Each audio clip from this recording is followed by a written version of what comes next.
Então, Capson, e nós vamos falar agora sobre a PEC das prerrogativas, né? Aquela PEC em que a Câmara busca evitar que o STF consiga perseguir os deputados na Câmara e, dessa forma, impedir que sejam votadas matérias contrárias ao STF, né? O que está acontecendo, vocês sabem, é isso.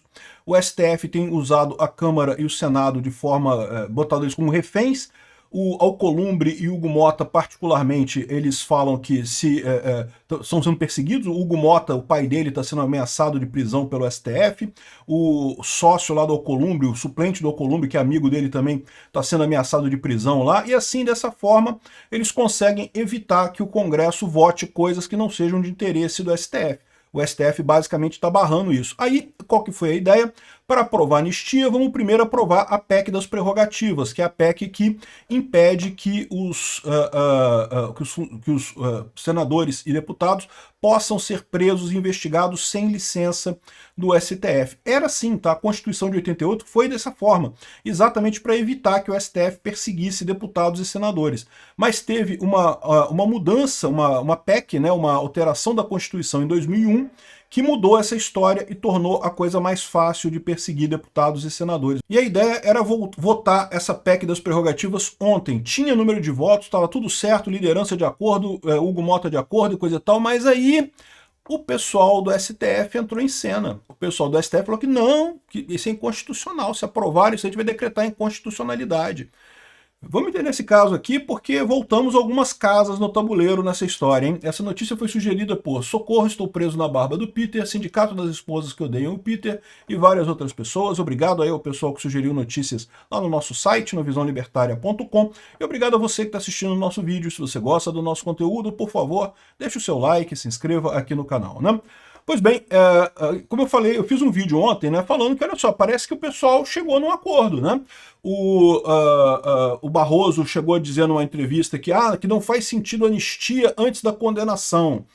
E o pessoal da Câmara falou, não, vamos votar agora a PEC das prerrogativas e a anistia a gente vota depois do julgamento do Bolsonaro. Ou seja, dando a entender que teria se acordado um caminho para isso acontecer, ou seja, que o Congresso aprovaria a PEC das prerrogativas agora, e a semana que vem já é o julgamento do Bolsonaro, né? Já vai ser o julgamento dele, o pessoal da esquerda espera que ele seja condenado e coisa e tal. Eu diria para você que até pouco tempo atrás eu achava que ele ia ser condenado mesmo, agora eu já não sei, não tenho tanta certeza, mas pode ser que seja condenado mesmo. E aí, depois disso, o Congresso entraria em cena e aprovaria a anistia, e aí o Bolsonaro sairia livre dessa história, né? Então, esse seria o caminho que parece que foi condenado. Ou seja, o STF queria primeiro condenar o Bolsonaro, mas aí depois disso, se tiver anistia, aí eles não vão interferir nessa história e a anistia vai ficar e vai livrar todo mundo dessa história toda, né? Agora, o que aconteceu? Mesmo a PEC das prerrogativas, que era para ter sido votada ontem, acabou não sendo votada. Segundo disse a Câmara aqui, não houve consenso contra o texto, né? O texto da PEC, aqui, ó, o texto basicamente prevê voltar às regras originais da Constituição de 88, quando deputados e senadores só poderiam ser investigados criminalmente com autorização prévia das suas casas legislativas. Então teria que ir por votação secreta. Isso significava que tanto a abertura de inquérito quanto o oferecimento de denúncia contra parlamentares dependiam do aval da Câmara ou do Senado, o que, segundo juristas, criou barreiras que inviabilizavam apurações e permitiam que acusações fossem engavetadas. Eu não vejo dessa forma, tá? O que eu vejo nisso aqui é uma proteção dos deputados que foi feita na Constituição de 88 exatamente porque havia essa perseguição na época da ditadura militar brasileira. Aí o pessoal resolveu alterar isso. Fernando Henrique Cardoso, que é o FHC 2001, emenda constitucional 35, retirou essa exigência, mas eles iriam retomar agora no Congresso, né? Então qual que é a ideia aqui, ó? Veja os principais pontos do que está sendo discutido. Maioria de 2/3 para condenação. Então, para condenar um deputado para a denúncia dele, teria que ter 2/3 dos votos na Câmara para o deputado ser condenado de fato. Prisão preventiva condicionada. A PEC mantém a possibilidade de prisão em flagrante, já prevista hoje, mas cria novos requisitos para prisão preventiva ou para a aplicação de medidas cautelares diversas, como tornozeleira eletrônica. Para que essas medidas sejam impostas, será necessário do aval de 2/3 dos ministros do Supremo Tribunal Federal, e ainda assim a decisão deverá ser submetida à deliberação da Câmara ou do Senado. Ou seja, não poderia mais haver decisão monocrática do STF para prisão preventiva ou medidas cautelares contra deputados, né? Revisão periódica das prisões. Se a prisão preventiva for autorizada pelo STF e confirmada pelo Congresso, ela precisará ser revista a cada 90 dias. O que parece razoável, tá? Porque prisão preventiva é, por definição, temporária, né? Não deveria ser condenação ainda, né? Cada revisão, a Casa Legislativa deverá deliberar e novamente se manter ou não a medida, o que aumenta o peso do fator político sobre decisões judiciais. Autorização para inquéritos e denúncia. O que eu acho isso aqui? Eu acho que maioria de 2/3 é meio sacanagem, tem que ser maioria simples, né? E também revisão periódica, ok, que tá meio que exagerado isso daqui.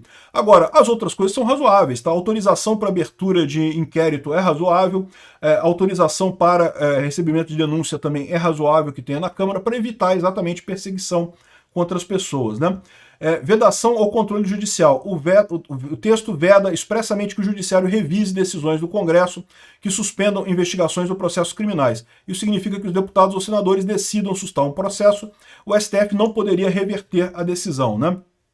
Isso daqui, muito embora eu concorde com a matéria, eu acho que o STF não vai gostar. Pode ser exatamente isso daqui que eles estão reclamando de inconstitucionalidade, né? A imprensa não gostou. A imprensa não gostou, reclamou, chorou e coisa e tal. Mas lembra, isso daqui está acontecendo porque já teve um acordo com o STF, tá? Já tem um acordo com o STF. Já está previsto isso daqui. O que aconteceu foi que a imprensa chorou pra caramba, e aí parece que 2 ministros do STF reclamaram. Quais 2 ministros? Um é o Dino, tá falando que é um Dino. Aqui, ó. O Flávio Dino ironizou, não, porque eles querem um negócio que ninguém seja condenado por nada, e não sei o que lá. Não, e você quer um negócio que você possa condenar qualquer um, sem nenhuma justificativa, sem nenhuma lógica, né, Dino? A gente entendeu qual é a parada, né? Então, ou seja, o ponto todo é que gerou essa confusão, parece que dois ministros do STF foram avisados do teor e reclamaram. O Dino e provavelmente o outro foi o Alexandre de Moraes. A esquerda ficou chateada e falou com eles, né? Então, ou seja, o problema todo é o seguinte, a gente sabe que o Alexandre de Moraes não quer... O Alexandre de Moraes não está nesse acordo. O Alexandre de Moraes, ele quer a porra toda, ele só dobra a aposta. Mas os outros ministros do STF estão, né? E lembra, para derrubar a anistia, precisa que os ministros todos do STF estejam de acordo, pelo menos a maioria deles esteja de acordo. Essa é toda a negociação que está acontecendo, né? Então, o que se ouviu nesse caso é que, do jeito que estava sendo discutido o tema, a Corte não terá trabalho em declarar o projeto inconstitucional.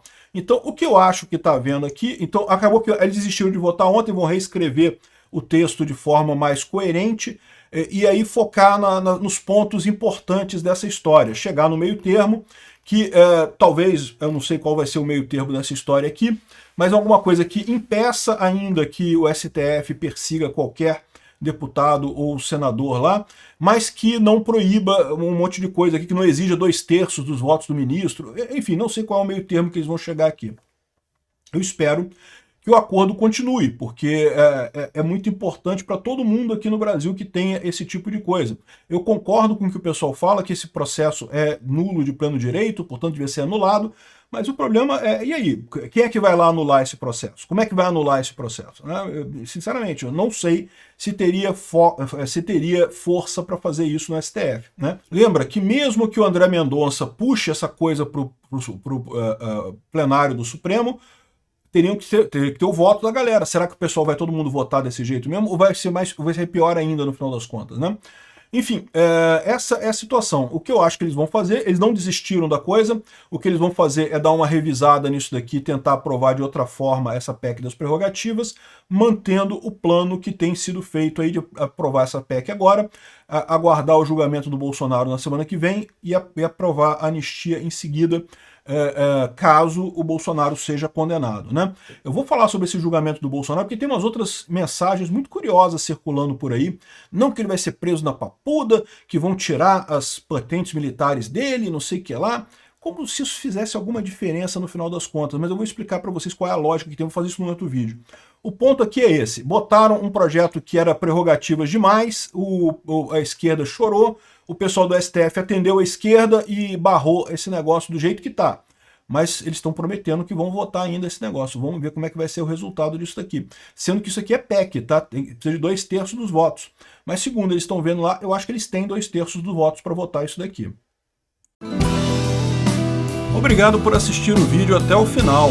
Além de curtir, compartilhar e se inscrever no canal, considere se tornar patrocinador com valores a partir de R$ 1,99. Clique no botão Seja Membro abaixo para saber as condições e vantagens de patrocinar o canal. Mais informações sobre o nosso projeto, visite nossos sites indicados na tela.